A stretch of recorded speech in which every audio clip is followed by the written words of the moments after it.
નમસ્કાર. આપણા કામમાં શ્રેષ્ઠતા એટલે કે એક્સલન્સ કેવી રીતે લાવી શકાય? આ સવાલનો જવાબ આપણે આજે પ્રાચીન જ્ઞાનના આધારે સમજવાનો પ્રયત્ન કરીશું.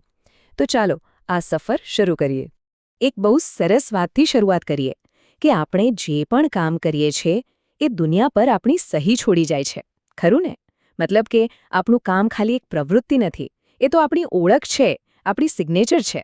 તો પછી આ ઉત્કૃષ્ટતા એટલે કે એક્સલન્સ છે શું? એ આવે છે ક્યાંથી? શું એ કોઈક દિવસ અચાનક મળી જતી સફળતા છે કે પછી એની પાછળ કોઈ લાંબી મહેનત હોય છે?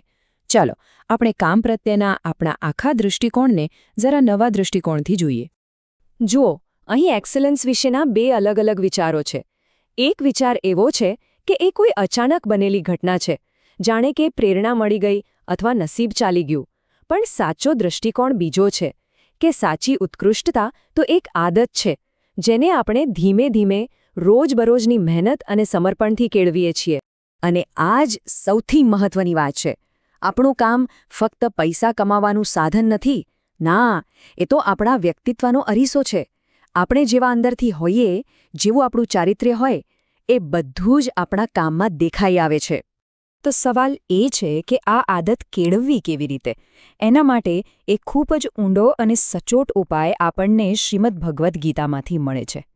ચાલો એને સમજીએ. ભગવદ્ ગીતામાં એક અદ્ભુત સૂત્ર છે જે આખી વાતની ચાવી છે: યોગઃ કર્મસુ કૌશલમ. આનો સીધો અર્થ શું થાય? કર્મમાં કુશળતા એટલે કે તમારા કામમાં જે નિપુણતા છે જ એ જ યોગ છે. પણ અહીં કૌશલમ એટલે કે કુશળતાનો મતલબ શું એ સમજવું બહુ જરૂરી છે. કૌશલમ એટલે પરિણામની શ્રેષ્ઠતા નહીં, પરંતુ કામ કરવાની જે પ્રક્રિયા છે, જે રીત છે, એમાં શ્રેષ્ઠતા લાવવી. આપણું બધું ધ્યાન શું મળશે એના પરથી હટાવીને હું અત્યારે શું કરી રહ્યો છું એના પર લાવવાનું છે.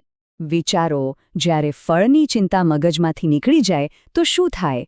આપણી બધી જ શક્તિ, બધું જ ધ્યાન ફક્ત અને ફક્ત કામ પર લાગે છે.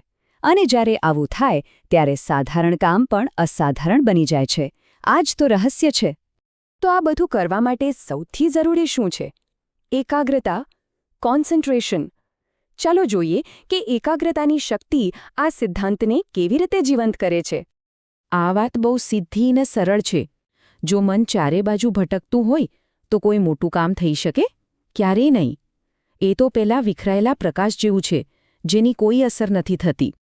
પણ એ જ મનને જ્યારે એક જગ્યાએ કેન્દ્રિત કરવામાં આવે તો એ લેઝર બીમ જેવું બની જાય છે, જેમાં ગમે તેવી મુશ્કેલ વસ્તુને પણ પાર પાડવાની તાકાત હોય છે.